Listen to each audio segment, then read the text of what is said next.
सगरमाथा मात्र होइन, अब आरोग्य बेच्दै नेपाल। 5600 अर्ब डलरको बजार।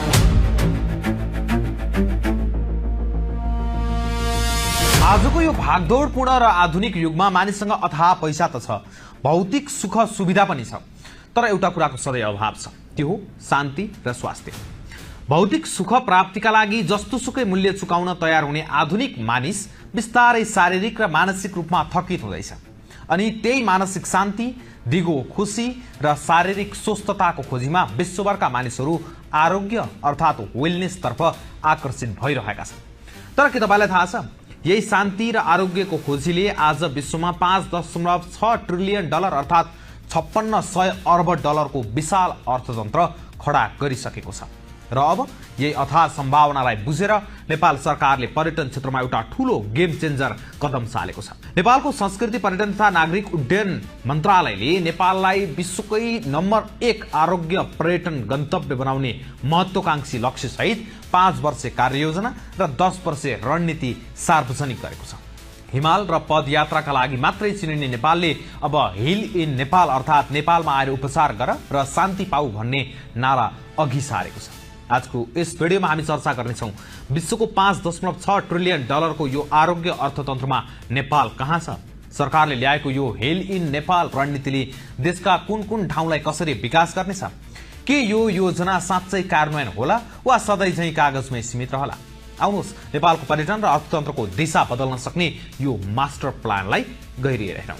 सबैभन्दा पहिले तथ्याङ्कको कुरा गरौँ, किनभने पर्यटन अब केवल मनोरञ्जन मात्र रहेन, यो विशुद्ध अर्थतन्त्र हो।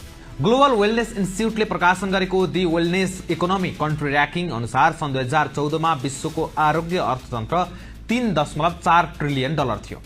तर सन् 2022 सम्म आइपुग्दा यो 64% बढेर 5.6 ट्रिलियन डलर पुगेको छ। यसलाई टुक्र्याएर हेर्ने हो भने व्यक्तिगत हेरचाह र सौन्दर्यमा 1089 अर्ब डलर, स्वस्थकर खाना र वजन कम गर्न 1079 अर्ब डलर, शारीरिक व्यायाममा 976 अर्ब डलर र आरोग्य पर्यटनमा मात्रै विश्वभर 651 अर्ब डलर खर्च भइरहेको छ। उत्तर अमेरिकाका मानिसहरूले त आफ्नो आरोग्यका लागि वार्षिक प्रति व्यक्ति 5108 डलरसम्म खर्च गरिरहेका छन्। अब प्रश्न उठ्छ, योग र ध्यानको उद्गम स्थल मानिने हाम्रो देश नेपाल यो सूचीमा कहाँ छ त? सुन्दा दुःख लाग्न सक्छ, तर विश्वका 143 मुलुकमध्ये नेपाल आरोग्य अर्थतन्त्र सूचकाङ्कमा 91औं स्थानमा छ। सन् 2022 मा नेपालको आरोग्य अर्थतन्त्रको आकार जम्मा 2.02 अर्ब डलरको मात्रै थियो। विज्ञहरू भन्छन् हाम्रा ऋषिमुनिहरूले भौतिक सुखलाई भन्दा मानसिक शान्ति र योगलाई महत्त्व दिए, तर हामीले भने पर्यटनको नाममा प्रकृति अर्थात् हिमाल र जंगल मात्रै बेच्दै आयौं। हामीले कुनै एउटा ठोस ब्रान्ड बनाउन सकेनौं। यही गल्तीलाई सुधार्न सरकारले अब आरोग्य गन्तव्य नेपाल आर्थिक समृद्धिको आधार भन्ने मुख्य लक्ष्य सहित नेपाललाई ग्लोबल वेलनेस हब बनाउने योजना अघि सारेको हो। सरकारले हावामा मात्र योजना बुनेको छैन, यसपटक भौगोलिक विविधतालाई आधार मानेर देशलाई विभिन्न क्लस्टर अर्थात् विशेष क्षेत्रहरूमा विभाजन गरेको छ। आउनुहोस् हेरौँ कहाँ के बन्दैछ है त। लुम्बिनी आध्यात्मिक आरोग्य धाम। भगवान बुद्धको जन्मस्थल लुम्बिनीलाई अब केवल हेर्ने ठाउँ मात्र होइन, विपश्यना, ध्यान र आध्यात्मिक शान्तिको प्रमुख केन्द्रको रूपमा विकास गरिनेछ। अर्को काठमाडौँ उपत्यका योग र स्पा केन्द्र। काठमाडौँलाई आध्यात्मिक र सांस्कृतिक एकीकरणका रूपमा योग, ध्यान र अन्तर्राष्ट्रिय स्तरको स्पा हब बनाइनेछ। पोखरा र अन्नपूर्ण क्षेत्र नेचर रिट्रिट। ताल र हिमालको सहर पोखरालाई प्रकृतिमा आधारित योग र रिट्रिट केन्द्र बनाइनेछ। यहाँ सार्वजनिक निजी साझेदारी अर्थात् पीपीपी मोडलमा ठूला आरोग्य पार्कहरू निर्माण हुनेछन्। नगरकोट र धुलीखेल इको रिट्रिट ग्राम। सहरको कोलाहलबाट नजिकै रहेका यी पहाडी क्षेत्रहरूलाई पर्यावरण मैत्री इको रिट्रिट गाउँको रूपमा प्रवर्धन गरिनेछ। मनाङ र मुस्ताङ अल्पाइन वेलनेस। यो सबैभन्दा रोचक छ। उच्च हिमाली क्षेत्रमा पाइने बहुमूल्य जडीबुटीहरू यार्सागुम्बा, जटामसी लगायत र त्यहाँको चिसो स्वच्छ लेकाली हावापानीको प्रयोग गरेर विशेष हर्बल र अल्पाइन आरोग्य कार्यक्रमहरू सञ्चालन गरिनेछ। सरकारको लक्ष्य छ कि सन् 2030 सम्ममा नेपाल आउने कुल अन्तर्राष्ट्रिय पर्यटक मध्ये कम्तीमा 11% पर्यटक विशुद्ध आरोग्य सेवाकै लागि आउन्। यसका लागि देशका 5 प्रमुख क्षेत्रमा एकीकृत आरोग्य केन्द्रहरू स्थापना गरिनेछन्। र सबैभन्दा राम्रो पक्ष, यसबाट सृजित रोजगारीमा कम्तीमा 30% हिस्सा महिला, युवा र स्थानीय समुदायलाई सुनिश्चित गरिनेछ। यसले समावेशी आर्थिक विकासलाई मद्दत गर्नेछ। पर्यटक त बोलाउने, तर उनीहरूलाई ठगी हुनबाट कसरी जोगाउने, गुणस्तर कसरी नाप्ने, विगतमा धेरै पर्यटकहरू नक्कली स्पा र तालिम नलिएका योग गुरुहरूबाट ठगिएका घटना छन्। यसलाई रोक्न सरकारले निकै कडा कदम चालेको छ।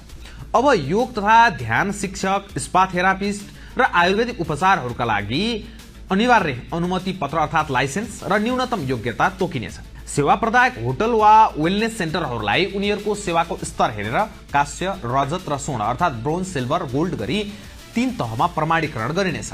यसले गर्दा पर्यटकले अग्रिम रूपमै थाहा पाउनेछन् कि उनीहरूले कस्तो गुणस्तरको सेवा पाउँदैछन्। यहाँ उपलब्ध हुने सेवाहरूमा पञ्चकर्म, शिरोधारा, विभिन्न प्रकारका मसाज, विपस्यना, ध्वनि उपचार अर्थात् साउन्ड हिलिङ र चक्र उपचार, चक्र हिलिङ जस्ता मौलिक र आधुनिक पद्धतिहरू समेटिनेछन्।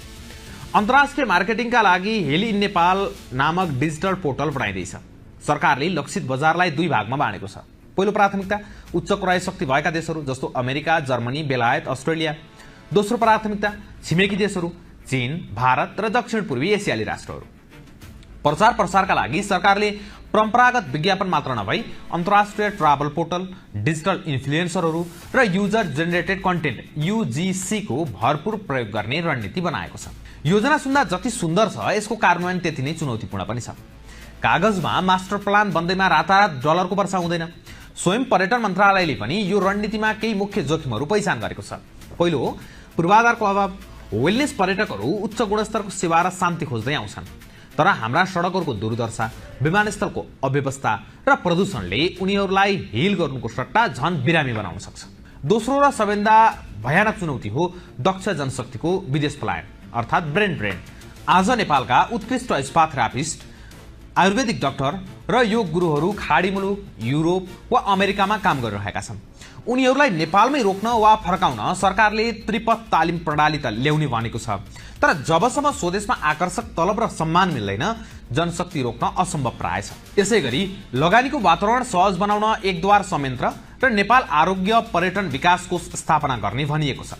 तर नेपालको कर्मचारी तन्त्र र लालफित्ताशाही अर्थात् रेड ट्यापिजमले लगानीकर्तालाई कति निरुत्साहित गर्छ भन्ने कुरा घाम जस्तै छर्लङ्ग छ। यी जोखिमहरूलाई न्यूनीकरण गर्न सरकारले पर्यटन मन्त्रालयका सचिवको संयोजकत्वमा अनुगमन समिति र सङ्कट व्यवस्थापन योजना बनाउने बताएको छ। अब हेर्न बाँकी छ यी समितिहरूले कतिको प्रभावकारी काम गर्छन्।